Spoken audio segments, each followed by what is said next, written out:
double check and make sure that I'm live. And we'll get started. I got a clip I'm gonna start the video off with for you guys.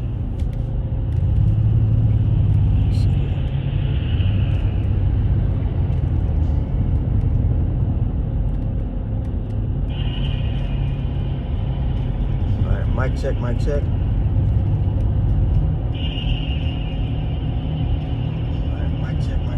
For sure.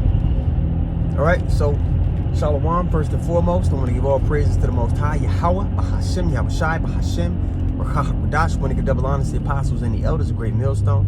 I want to say Shalom to all the brothers and, of course, the few sisters who are pursuing this truth in sincerity. All right, may the blessing of election be upon your house. Got a clip I'm going to show you guys. We're going to let it play all the way through, then we're going to respond to it in the spirit. All right, as a young lady, she made an observation that's on point with what the scriptures say. All right, we're gonna bring that out. So with no further ado, let's run this clip, pull it up for you all. Right there. Okay, make this full screen. Here we go. Americans aren't racist against anyone. There's not a plurality of Black Americans that agree that one ethnicity or race is less than. But everyone is racist against Black Americans. Asians, East Asians, South Asian, obviously white people, Europeans, Australians, Arabs of the Middle East or even Northern Africa, Native Americans, Africans. Africans have found a way to be racist against Black Americans, Latin Americans, Dominicans. Why is everyone obsessed with you people? It is so disconcerting. It makes absolutely no sense to me. They steal everything from you, your language, your music, your style, your food, and then they say none of that exists, that you are a people without a culture. Oh, there must be something real special about you guys if you have the entire world on your ass for nothing. Everyone has a notion of what a Black American is or does they think they know. Most of these people haven't even met a Black American person in their life. As an Ethiopian American, I've had to work to untangle my identity as an Ethiopian from the real life lived experiences and heritage of foundational Black Americans, because there is a difference. And the more I untangle, the more I just realize how preoccupied the globe is with Black American people. Not me. I'm an Ethiopian American. I'm talking about the descendants of freedmen, the foundational Black Americans, the Solani people, whatever you want to call them.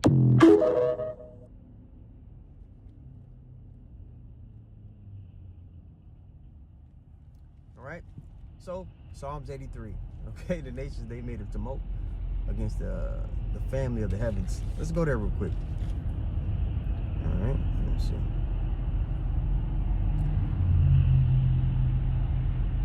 Now, when you go to Psalms 83rd chapter, I'm going to read it in the KJV. It says, what? Keep not thou silence, O God. Hold not thy peace, and be not still, O God. All right? And at the top of that, it says a song or psalm of a song. All right? And be not still, O God. For lo, thine enemies make a tumult. And it says, for thine enemies. All right? Because they're not just our enemies. They're not just against the Lord's people. They're against the Lord himself. You see, you can't try to, kill somebody's children and not make an enemy of their father. Verse 2 again, it says, for lo, thine enemies make a tumult. They made a pact, an agreement. When you look at the United Nations, when all the when the figureheads of all these nations sit at the round table, all right? When the cameras go off and they go to the back, best believe counsel is given how to keep the nation of Israel in a downtrodden state, which is of utmost and pivotal importance for the nations to keep us separated from our power. And we're going to talk about why here shortly. Okay? Verse 2, for lo, thine enemies make a tumult, and they that hate thee have lifted up the head. And did not King David say, do not I hate them that hate you, O Lord? So yeah, we're supposed to have a great disdain for those who are against righteousness being forwarded in the earth. All right, and the nation leading the pack of all this is going to tell you is the Edomites. When we list off all these different nations that are in a pack and in cahoots against the nation of Israel, it lists the Edomites twice. Okay, but yeah, It's of utmost importance for the nations to keep us separated from our power. Okay? The young lady in the clip, she's looking at it as though, oh, these people, they just have this disdain or this hatred or they for Black Americans, but they copy everything you do. It's really an infatuation. They know that deep down, people know that we're connected to the source. In the time of Joshua, when our people were in good standing with our power, there was nothing the nations could do to combat us. Why? Because the chariots would go and fight before us. That supernatural force would go and fight before us, which is why it didn't matter how many people we had, how many people they had. It didn't matter. We're connected to the source. And all the nations, they have records of that. They have records of dealing with the nation of Israel in times past, and these unnatural things happening in the favor of these people. And all of them came to the conclusion of, oh, if we could get them to be disconnected from the power, if we can get them to sin, then we don't have to worry about this supernatural force to deal with. Which is why it's of utmost importance that our music is fucked up. It's of utmost importance that the images that we see of ourselves are fucked up and sinful, drenched in iniquity. It's important that our educational system is fucked up. It's important that they keep the families disconnected. A lot of these pages on social media where it'll be a black woman talking shit about the black man, vice versa. They're finding out a lot of these pages, like on Twitter and things like that, these pages posing as a black woman, it's not even a nigga woman. It's a page that's based in India somewhere, China, Korea. These nations have always been surrounding us, underhandedly fanning the flames of our own destruction, perpetually keeping us in this downtrodden state. That's why black culture is pushed on you the way that it is. Now, again, our women, they fall for this shit. They fall for that shit. And they perpetuate it to the children. It just becomes this cycle. But going back to the nations, that's an important thing for them. For us to be in this downtrodden state, that's important to them. They need us disconnected from our power so that they can stay, in the positions that they're in, because it's their destiny for them to be captives to us. We'll get that as well. All right? But verse 2, back in Psalms 83, it says, "For lo, thine enemies make a tumult, and they that hate thee have lifted up the head. They have taken crafty counsel against thy people, and consulted against thy hidden ones." Okay? And we've been scattered into every nation under heaven. And it's a huge plan for this devil to keep these people who were written to have an everlasting rulership in this downtrodden state.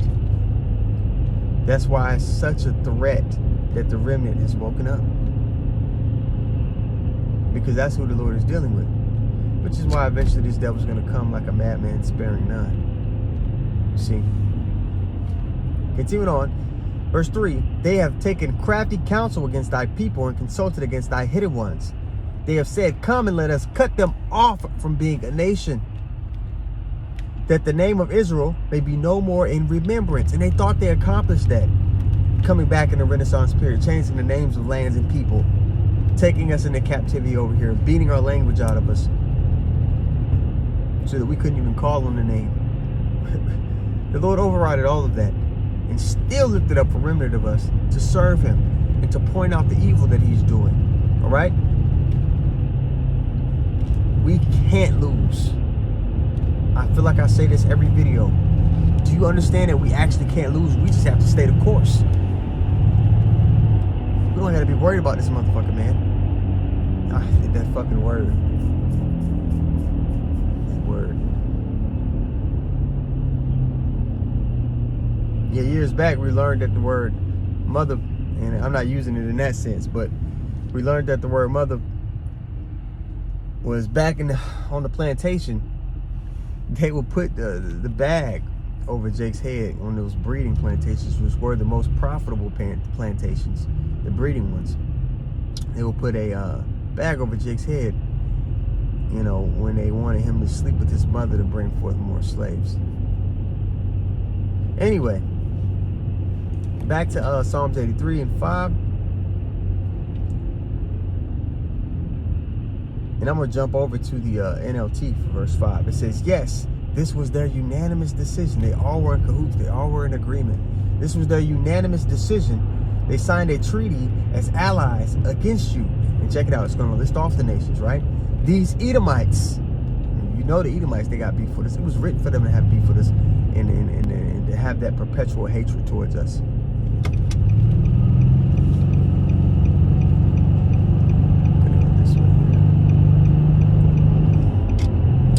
It was written for the Edomites to hate us, right? Because they want that blessing.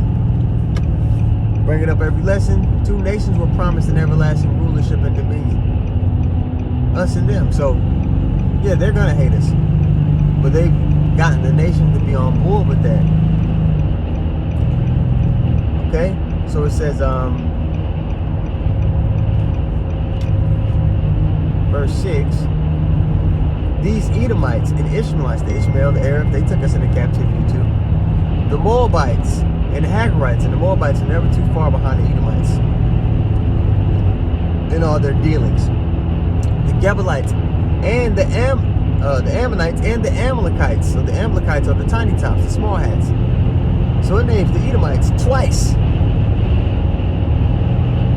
The prophets have been set up here to warn our people that, hey, these nations aren't your friend. As long as you have low self-esteem, you're in this downtrodden state, as long as you're not cleaving into your power and your true identity, who you really are, they'll be cool with you. But you start to step out of that mold that they created for you, that they all taking counsel to keep you in. You step out of that mold, they'll show their true colors. We're also here to tell you that you're not going to get justice within the society. Especially not a society that the Lord desires to destroy. Especially not in a society that was designed to keep you separated from your power. Our justice is in 25. Verses 24 and 25. Alright? Their desire is to keep us separated from our power. That's how they stay in power. Let's go to Psalms 2 and we're going to read it in the NLT. Desires to cut us off from being a nation, man. Alright? And again, the Edomites are leading the charge for that. But that same thing they desire to do to us, that's what's going to be their destiny. They're going to be put out of the earth. They're not going to be able to fill the face of the world with cities. Alright? After their captivity, the finalities of their captivity. Alright? This is Psalms 2 and 1 in the NLT. It says, oh, the joys of those who do not follow the advice of the wicked, or stand around with sinners, or join in with mockers. But they delight in the law of the Lord and meditating on it day and night. Oh, this is Psalms 1. It's like it, guys. We want Psalms 2.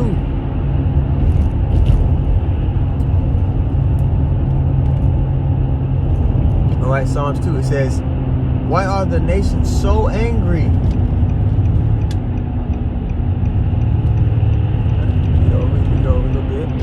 Why are the nations so angry? Why do the heathen waste time with futile plans? Because their plan is futile.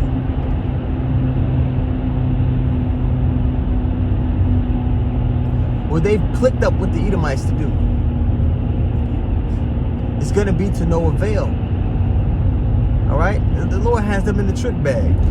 They can't see that everything that has played up until this point, the Lord has written it in the scriptures. He said that it's going to play out to the T. They don't have the eyesight, so they can't, see those things. They think they're doing something outside of the jurisdiction of the Lord.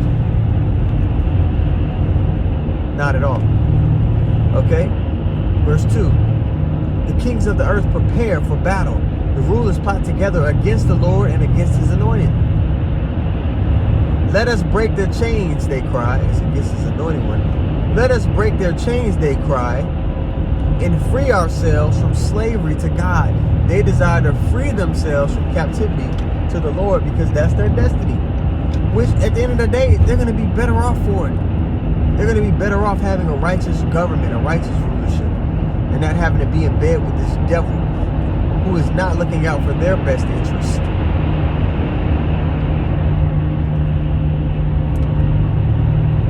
Seems like everybody has to learn the hard way. But again, that's why all the nations have a battery in their back for the nation of Israel, and particularly the tribe of Judah, the head tribe. Because you even got other Israelites, you know, they have a predisposition towards the tribe of Judah.